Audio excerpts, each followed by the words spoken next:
नमस्कार। प्रकृति का संतुलन तभी सुरक्षित रह सकता है जब उसके सबसे शक्तिशाली और महत्वपूर्ण जीव भी सुरक्षित हों। बाघ केवल भारत का राष्ट्रीय पशु ही नहीं, बल्कि हमारे जंगलों की समृद्धि, जैव विविधता और पर्यावरणीय संतुलन का प्रतीक भी है। जिस जंगल में बाघ सुरक्षित होता है, वहां पूरा वन तंत्र सुरक्षित माना जाता है। हर वर्ष 29 जुलाई को अंतर्राष्ट्रीय बाघ दिवस मनाया जाता है, ताकि बाघों के संरक्षण, उनकी प्राकृतिक आवास की सुरक्षा और वन्य जीवों के प्रति जन जागरूकता को बढ़ावा दिया जा सके।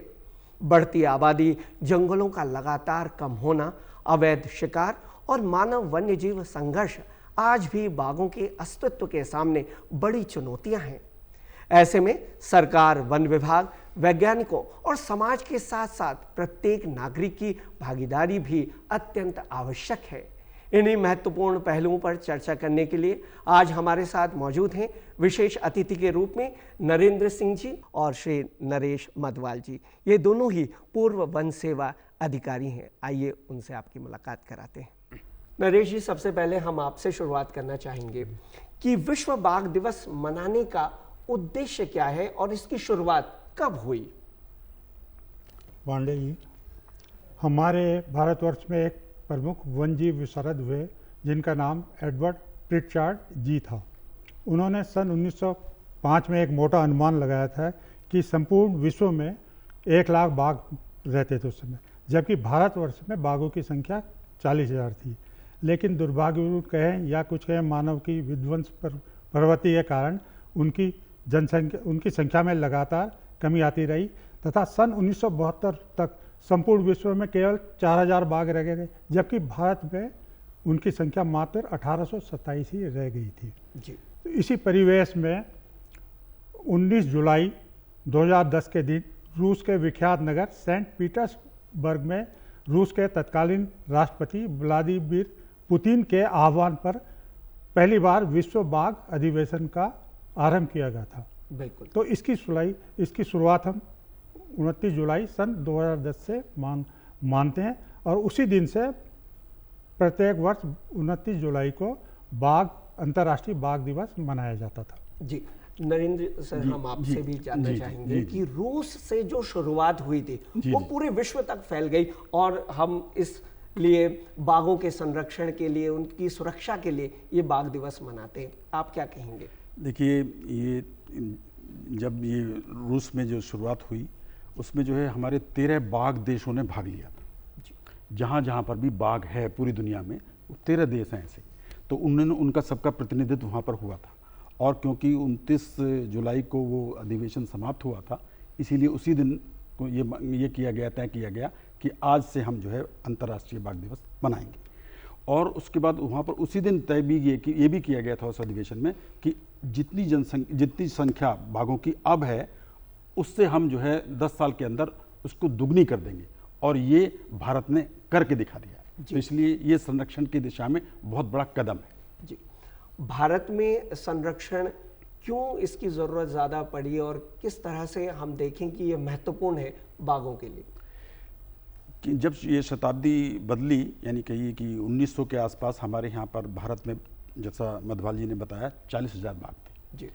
और वो लगातार कहिए कि बहुत शिकार करने के कारण ये अंग्रेज लोगों के शिकार करते थे। हमारे राजा महाराजा थे, वो भी शिकार करते थे, और कई राजा महाराजाओं ने तो उनके महलों को देखिए और उनकी यदि आप स्टेटिस्टिक्स देखें तो हजारों टाइगर उन्होंने मारा। बीच में इसमें कुछ जोड़ना चाहूँगा कि कुछ ऐसे महाराजा होते थे जिन्होंने अपनी रियासत में ही शिकारगाह खोल रखी थी, जिन्हें गेम सेंचुरी बोलते थे। तो ऐसे में आप क्या देखते हैं कि वर्तमान स्थिति भारत में बाघों की क्या है?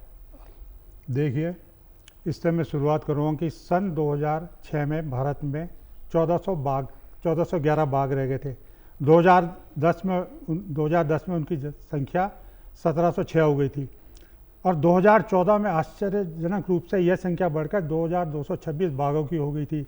प्रधानमंत्री माननीय नरेंद्र मोदी के अथक प्रयासों से 2018 का रिजल्ट यह कि उस समय भारत में बाघों की गणना में 2,967 बाघ मिले थे और सन 2022 में उनकी संख्या बढ़कर 3,167 हो गई थी। आजकल का यह अनुमान, मोटा अनुमान यह है कि इस समय भारतवर्ष में 3,600 82 के लगभग बाघ होंगे, क्योंकि बाघ की गणना हर प्रत्येक 4 वर्ष बाद की जाती है। तो बाघों का भविष्य भारतवर्ष में तो मेरे हिसाब से सुरक्षित चल रहा है। जी क्योंकि हाँ जी, नरेंद्र जी, आप वरिष्ठ वन सेवा अधिकारी रहे हैं और आपका एक विस्तृत अध्ययन रहा है बाघ के संरक्षण को लेकर के। उत्तराखंड, हम अपने राज्य की बात करते हैं, तो यहाँ पर बाघों की जो स्थिति है या दशा है वो क्या है, और इस पर आप जरा प्रकाश डालें, और हमारे दर्शक भी क्योंकि उत्सुक होंगे यहाँ पर इस चीज़ को जानने के लिए। उत्तराखंड जो है इसमें दृष्टि से बहुत ही भाग्यशाली है जी। सर्वप्रथम तो ये कि हमारा जो पूरे देश का जो हमारा सबसे पहला नेशनल पार्क जो है वो उत्तराखंड में है। ये 8 अगस्त 1936 को हैली नेशनल पार्क के नाम से, जो आजकल हम जिसको कॉर्बेट नेशनल पार्क कहते हैं, वो बनाया गया था। जब तक हमारे देश में एक भी नेशनल पार्क नहीं होता था। सबसे पहले तो मील का पत्थर हमारा वही है और वो हमारा एक आदर्श भी है। और दूसरा क्या हुआ कि उसके बाद जब स्टॉकहोम में एक अंतर्राष्ट्रीय पर्यावरण सम्मेलन हुआ, उसमें श्रीमती इंदिरा गांधी गई, हमारी प्रधानमंत्री, तत्कालीन प्रधानमंत्री, तो उन्होंने, वो अकेली राष्ट्राध्यक्ष थी जो उस सम्मेलन में भाग ले रही थी। तो हमारे यहाँ के वनाधिकारी भी, उत्तर प्रदेश के वनाधिकारी, जो उत्तराखंड तब उत्तर प्रदेश का भाग होता था, उसमें गए थे सम्मिलित होकर करके। तब वहाँ पर जो उनको सीख मिली, उससे हमारे यहाँ पर आकर के उसका बहुत ही द्विगुणित परिणाम हमको मिला, क्योंकि उसके बाद वाइल्ड लाइफ एक्ट आया 1972 में, 1980 में फॉरेस्ट कंजर्वेशन एक्ट आया, उसके बाद हमारा वाइल्ड लाइफ एक्ट भी तभी बना, और 1 अप्रैल 1973 को कॉर्बेट नेशनल पार्क के रामगंगा नदी के किनारे ढिकाला में प्रोजेक्ट टाइगर लागू किया गया जी। और उस वक्त सिर्फ 9 जो क्षेत्रों को चुना गया था जिनमें कॉर्बेट टाइगर पहला था, टाइगर रिजर्व पहला था। तो उन 9 टाइगर रिजर्व में भी हम बड़े भाग्यशाली हैं कि वो कॉर्बेट हमारे उत्तराखंड में। बिल्कुल। और यदि आप देखेंगे तो वो एक स्वर्ग के समान है। और उसमें, और तब से जो हमारी जो वो चलती आ रही है, उस समय हम सोच रहे थे कि ये हमारे पूरे उत्तराखंड में 178 करीब बाघ हैं, लेकिन आज हमें बड़ा गर्व होता है कि 2026 में हमारे यहाँ पर करीब 560 बाघ हैं। जी। तो ये हमारी प्रगति है। बिल्कुल, और ये बहुत बड़ी प्रगति है और हम निरंतर इनके संरक्षण के लिए कार्य कर रहे हैं। नरेश जी, मानव बाघ संरक्षण ये क्या है और आज इसकी क्या स्थिति है? मानव बाघ संघर्ष बोल रहे हैं या संघर्ष बोल रहे हैं? देखिए, आदमी और वन जीव का टकराव तो आदिम काल से ही होता चला है।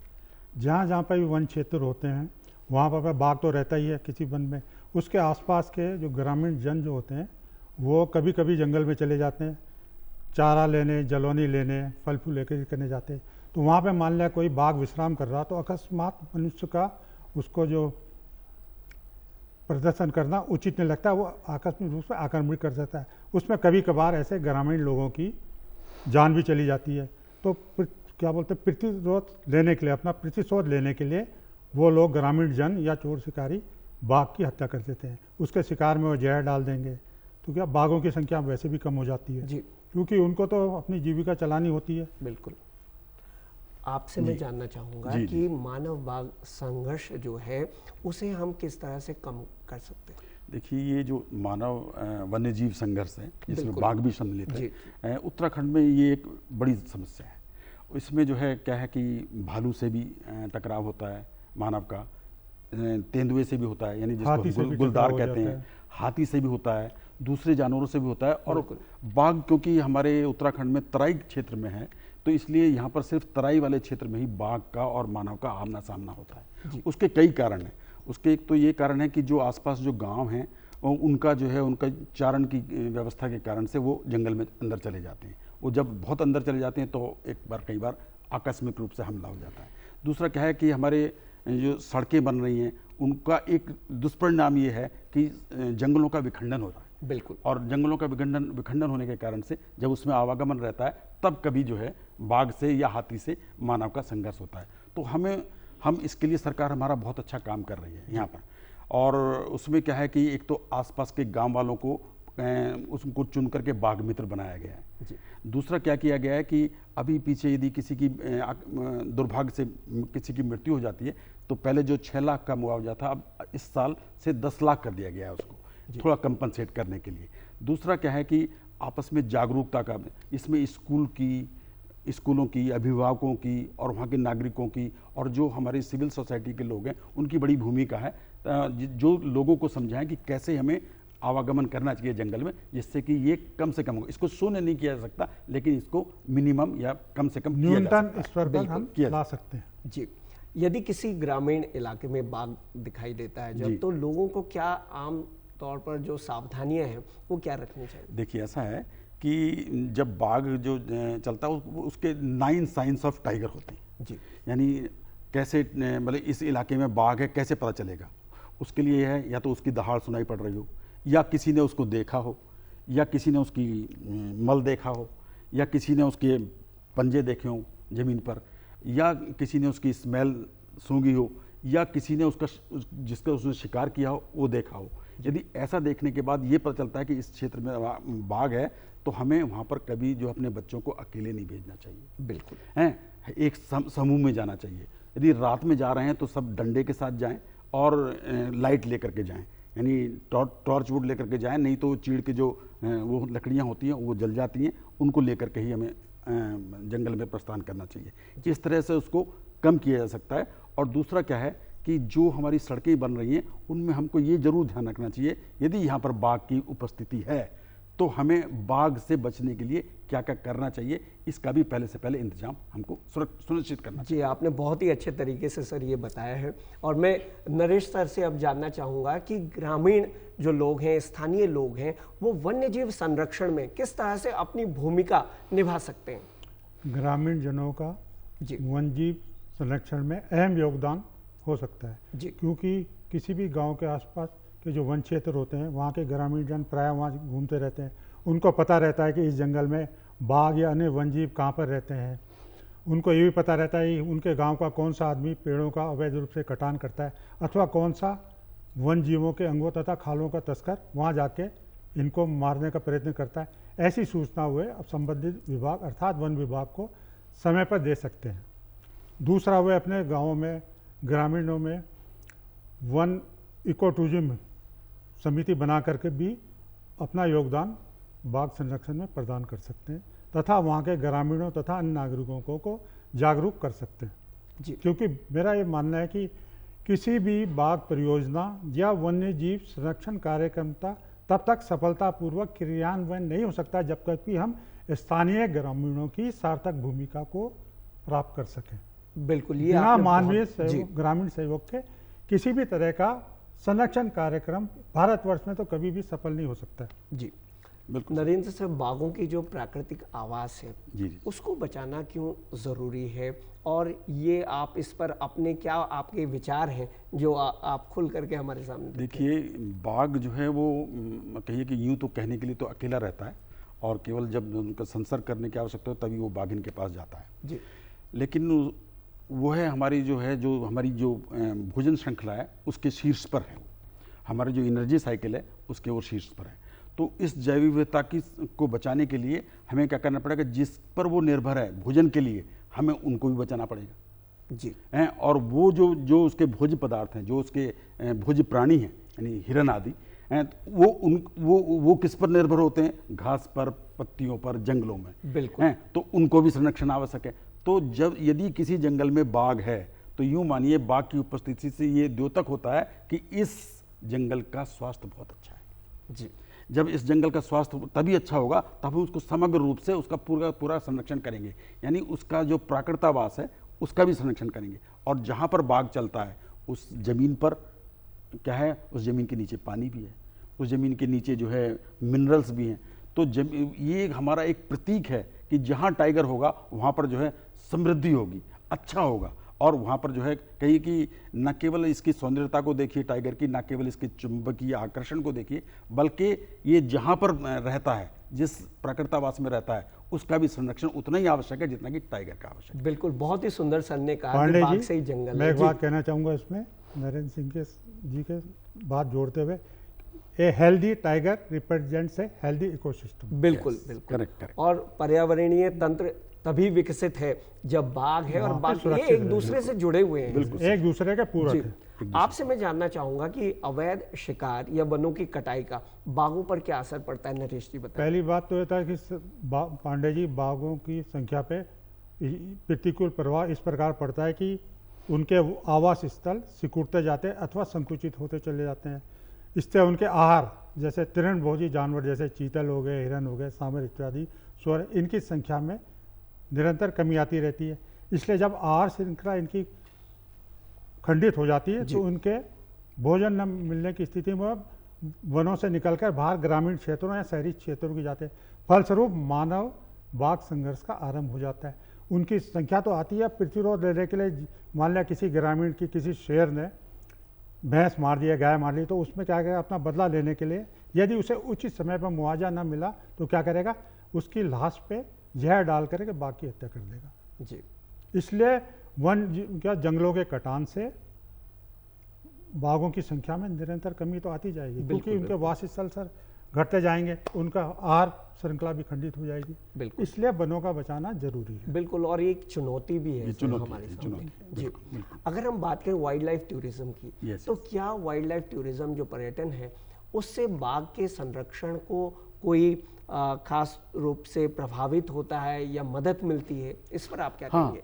क्योंकि जो पर्यटक आते हैं, विदेश से भी आते हैं और हमारे स्थानीय यानी हमारे भारत से भी पर्यटक आते हैं और इन स्थानों पर जाते हैं। जैसे कि हम उत्तराखंड का उदाहरण लें तो जैसे कि राजाजी टाइगर रिजर्व है हमारा, ये हमारा कॉर्बेट टाइगर रिजर्व है। तो ये 2 टाइगर रिजर्व हमारे यहाँ पर जो अब पर्यटकों की संख्या है वो निरंतर बढ़ती जा रही है, विदेशी भी बहुत बढ़ते जा रहे हैं। और जो पहले हम सोचते थे कि यदि 1-2 लाख रुपए का राजस्व मिलता है तो हम उसको बहुत बड़ा मानते थे। आजकल 10 करोड़ से भी ज़्यादा आमदनी होती है इससे, टूरिज्म से। अब क्या है कि जैसे दोनों जगह वो बन गई हैं, कॉर्बेट फाउंडेशन जी, राजाजी टाइगर फाउंडेशन में जितना पैसा आएगा उसको जो है वहाँ का जो निदेशक है, जो डायरेक्टर है, वो उसके संरक्षण के लिए, उसके विकास के लिए उसमें लगा सकता है।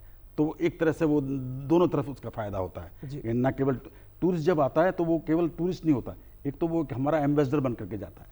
उसके नरेश जी, क्या ये एक चुनौती भी है अगर जैसे कि टूरिज्म बढ़ रहा है, वाइल्ड लाइफ टूरिज्म अगर बिल्कुल बढ़ता है? निश्चित रूप से चुनौती है, क्योंकि बाघ एक जो होता है शांत जानवर माना जाता है, उसे प्रकृति में एकांत चाहिए होता है। मैंने देखा है कि कॉर्बेट नेशनल पार्क में जाते हैं जब टूरिस्ट, तो 40-45 की संख्या में एक स्थल पे एक टूरिस्ट जोन में जिप्सियाँ चलती हैं, तो उसकी जब बाघ को विश्राम करने की आवश्यकता है, उसको थोड़ा सा परेशानी महसूस होती है, वो आक्रामक भी हो सकते हैं।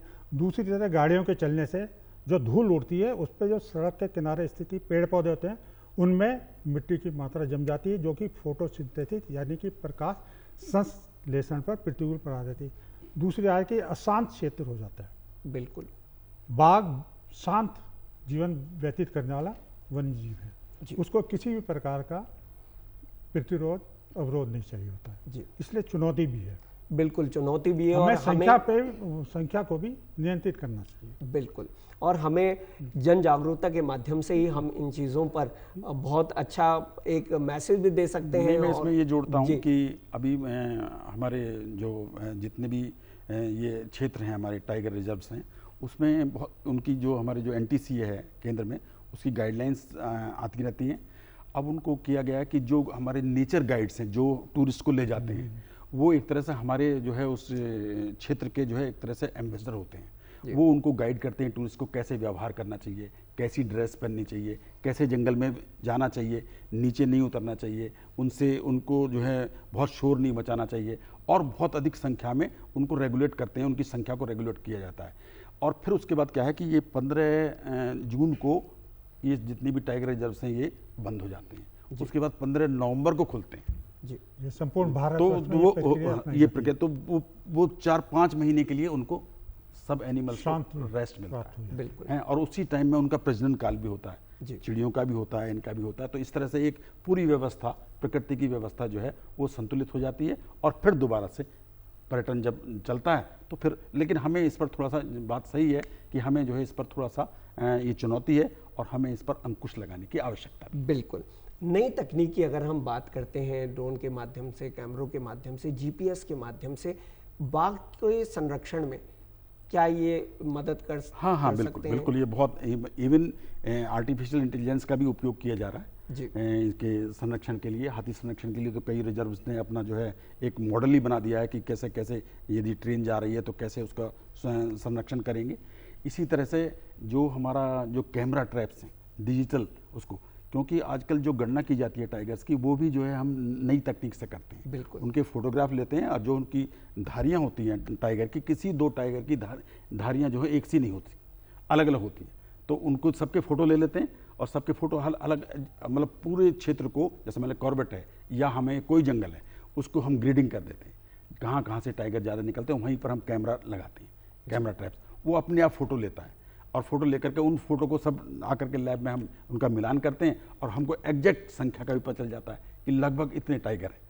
जी बिल्कुल। और नई तकनीक इसमें महत्वपूर्ण भूमिका निभाती है। जी। तकनीक का ऐसे करके उपयोग हो रहा है। फिर हमारे पास वायरलेस हैं, हमारे पास अब जो है वो सैटेलाइट फोन्स भी होने लगे हैं, हम ड्रोन हो गए आ गए हैं, तो उनसे हम सर्विलेंस कर लेते हैं। हम जो है CCTV लगा देते हैं बाउंड्री पर पूरे टाइगर रिजर्व की, तो उसमें जो अंदर कौन जा रहा है कौन आ रहा है ये उसमें रिकॉर्ड होता रहता है। तो इस तरह से हम नई तकनीक का उपयोग बाघ संरक्षण और वन्यजीव संरक्षण के लिए कर सकते हैं। जी नरेश जी, मैं आपसे जानना चाहूँगा कि जो स्कूली बच्चे हैं और युवा हैं उनको हम बाघ संरक्षण के कार्यक्रम से किस तरह से जोड़ सकते हैं? पांडे जी, इसके लिए हम इको पर्यटन के माध्यम से स्कूली छात्रों को वन जीव संरक्षण क्षेत्र तथा बाघ परियोजनाओं में ले जाकर निःशुल्क भ्रमण करा सकते हैं। दूसरा, उनको बाघ संरक्षण से संबंधित डॉक्यूमेंट्री फिल्म भी दिखानी चाहिए जी। तीसरा, उनके स्कूली कार्यक्रम में कक्षा 10 से लेकर 12वीं कक्षा तक एक वन जीव संरक्षण, विशेष रूप से बाघ के संरक्षण पर एक पाठ्यक्रम तो अवश्य ही भारत सरकार या प्रांतीय सरकारों द्वारा संचालित किए जाने चाहिए। बिल्कुल जी। इसमें मैं जोड़ सकता हूँ जी बिल्कुल इसमें कि हम जिस बच्चे को हम पार्क में ले जाते हैं, असल में क्या है कि जब मैं राजा जी पार्क में था, मैं वहाँ का उदाहरण बताता हूँ कि ट्रेन से बहुत हाथियों की दुर्घटना हो जाती थी। कई बार बाघ का भी, एक आध का बाघ का भी ऐसा केस है कि जो उस कट जाते हैं। तो क्या हुआ कि हमने क्या किया कि जो ट्रेन चलाते थे, जो ड्राइवर्स थे बिल्कुल और जो गार्ड थे, हमने उनके परिवारों को बुलाया, उनके परिवारों को, ताकि उनके दिमाग में आया कि ये क्या है और किस तरह से। तो इस तरह से क्या है कि वो हमारे एक तरह से हमारे पार्क के नुमाइंदे बन गए और उनके मन में ये बात आ गई कि ये इनको संरक्षण क्यों आवश्यक है। तो इस तरह से जो भी स्कूल का बच्चा जाता है वो हमारा एक तरह से हमारा एक कहिए कि एक कहीं राजदूत बन करके वापस आता है। बिल्कुल। और इस तरह से वो समाज में भी उस बात को फैलाता है। और जो जैसे हम क्या है, कई बार बाघ को यदि कहीं पर ऐसी दुर्घटनाएं हो जाती हैं तो हम क्या कहते हैं, उसको जो है एक तरह से खलनायक के रूप में प्रस्तुत कर देते हैं। उसमें वो बच्चा हमारी मदद करता है कि नहीं, ऐसा नहीं, ऐसा है। जी। अगर किसी को वन्यजीव अपराध की या कहें कि अवैध शिकार की जानकारी मिलती है तो उसे क्या करना चाहिए, किसी व्यक्ति को अगर ऐसी जानकारी मिलती है? जी नरेश जी। उसमें तो सबसे पहले यही करना चाहिए, यदि कि कई बार ऐसा होता है कि बाघ अपने वन क्षेत्र से भटक कर, क्योंकि बाघ एक दिन में कम से कम रात में 15 से 20 किलोमीटर अपने आहार की खोज में चलता है। यदि वो किसी ग्रामीण क्षेत्र में आ जाता है, तुरंत ही ग्रामीणों को पहले तो ये करना चाहिए कि वन विभाग को सूचित करना चाहिए, यदि संभव हो तो पुलिस थाने को भी सूचित करते हैं, तथा सबसे उस समय प्रमुख सबसे बड़ा काम ये करना चाहिए कि अपने को सुरक्षित करना चाहिए। बिना उस बाघ को भयभीत किए अपने बच्चों को, अपने सबको सुरक्षित स्थानों में पहुंच जाना चाहिए। अनावश्यक रूप से यानी कि बाघ के पत्थर फेंकना शुरू कर दीजिए, आप हल्ला कर लीजिए, क्योंकि बाघ को शोर शराबा तनी भी पसंद नहीं है। जी देखिए, जो बाघ है उसको एक वर्ष में करीब जो है बोलो एक हफ्ते में उसको एक वन्य जीव चाहिए जिसको आहार खाने के लिए खाता है। तो 52 हफ्ते होते हैं एक साल में। तो हम रफली मान सकते हैं कि एक बाघ को यदि सर्वाइव करना है तो उसको हम करीब करीब 60 एनिमल चाहिए एक साल में। 60 भोजी प्राणी, और वो भी जो है, और वो जो है 60 चाहिए। तो उसके बाद क्या होगा कि यदि हमारे पास 200 टाइगर हैं, 500 टाइगर हैं, तो हमें उस तरह से प्लान करना पड़ेगा कि हमारे यहाँ पे इतने हिरन होने चाहिए जी, इतने। तो हमें समग्र रूप से उसका कैलकुलेशन करके और हमें अपना प्रबंधन करना पड़ता है।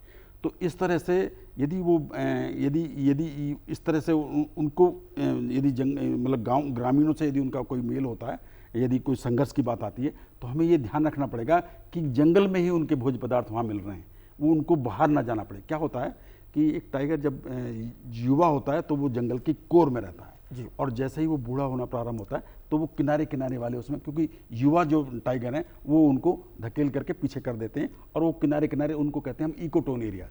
तो इकोटोन एरियाज में वहाँ आ जाते हैं और वहाँ से फिर वो ग्रामीणों के संपर्क में आते हैं। तो कई बार वो उसके मतलब पंजा टूट गया है, उसके दांत टूट गए, तो वो जो है एक तरह से वो हो गया है कि शिकार करने में सक्षम नहीं हो गया है, तो कई बार वो इस तरह के हमले कर सकते हैं। बिल्कुल नरेश जी, मैं इसी पर आऊँगा कि कभी कभी हम देखते हैं कि जो आदमखोर हो जाते हैं बाघ और ऐसी घटनाएं सामने आती हैं, तो इसके क्या कारण होते हैं और कैसे हम इससे निपट सकते हैं, बच सकते हैं? देखिए, विश्वविख्यात शिकारी तथा आदमखोरों के मारने वाले जिम कॉर्बेट ने कहा था कि बाघ निम्नलिखित कारणों से नरभक्षी बनते हैं। जी। पहली बात तो कि उनका शाकभोजी जीवों की संख्या का उनके आवास स्थलों में कम होते जाना। दूसरा, कई बार बाघ आपस में टेरिटोरियल फाइट भी करते हैं, इलाके पे कब्जा करने के लिए आपस में लड़ाई करते हैं। उसमें कोई बाघ घातक रूप से घायल हो जाता है, तो उसमें वो ये कर रहा है कि क्योंकि जितने भी तृणभोजी जानवर होते हैं, हिरण वगैरह, ये बहुत तेज भागने में माहिर होते हैं। बाघ उनको, बड़ा बाघ होगा या जो घायल बाघ होगा, उनको पकड़ नहीं सकता है, तो पता क्या रहेगा, वो मानव शिकार करना उसको आसान लगता है। तीसरा ये हो जाता है कि कभी कभार जैसे कोई बाघ अपने शेरनी अपने बच्चों के साथ बैठी है, कोई ग्रामवासी चारा पत्ती लेने, फल लेने या किसी और अन्य कारण घुस जाता है, अकस्मात रूप से यदि वो शेरनी के पास पहुंच जाएगा तो क्या करेगी, हमला कर देगी। और शेर का एक बाघ भी अच्छे खासे भैंसे की भी गर्दन तोड़ देता, आदमी की क्या बिसात है। इसलिए शेर से सुरक्षात्मक तथा एक दूरी बनाए रखनी चाहिए। बिल्कुल नरेंद्र जी, अगर सामान्य रूप से आम नागरिक जो हैं वो वन जीवों के संरक्षण में किस तरह से अपनी भूमिका को निभा सकते हैं?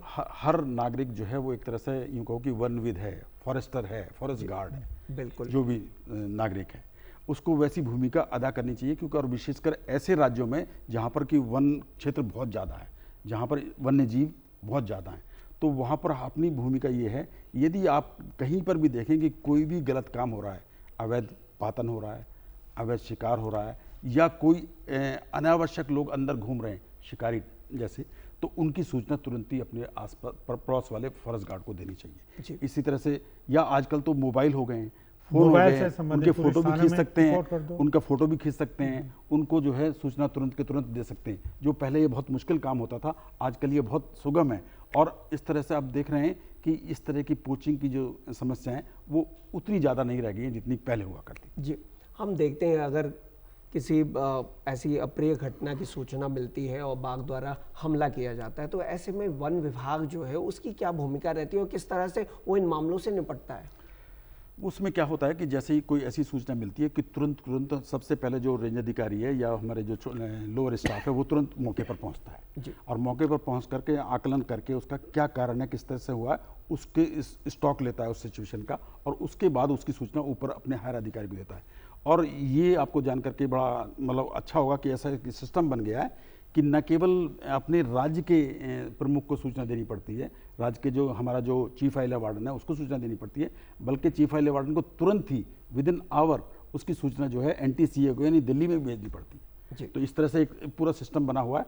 उसके बाद ये देखेंगे यदि कोई घायल हो गया है तो उसके उपचार का पूरा जिम्मा वन विभाग लेता है। जी हाँ, और उसको सबसे पहले वो जो है यदि उसके अस्पताल ले जाने की बात है तो वन विभाग उसका प्रबंध करता है, गाड़ी से या वैसे जैसे भी वहाँ पर साधन उपलब्ध हों उनसे तुरंत के तुरंत अस्पताल में ले जाएं ताकि उसको प्राथमिक चिकित्सा मिल जाए।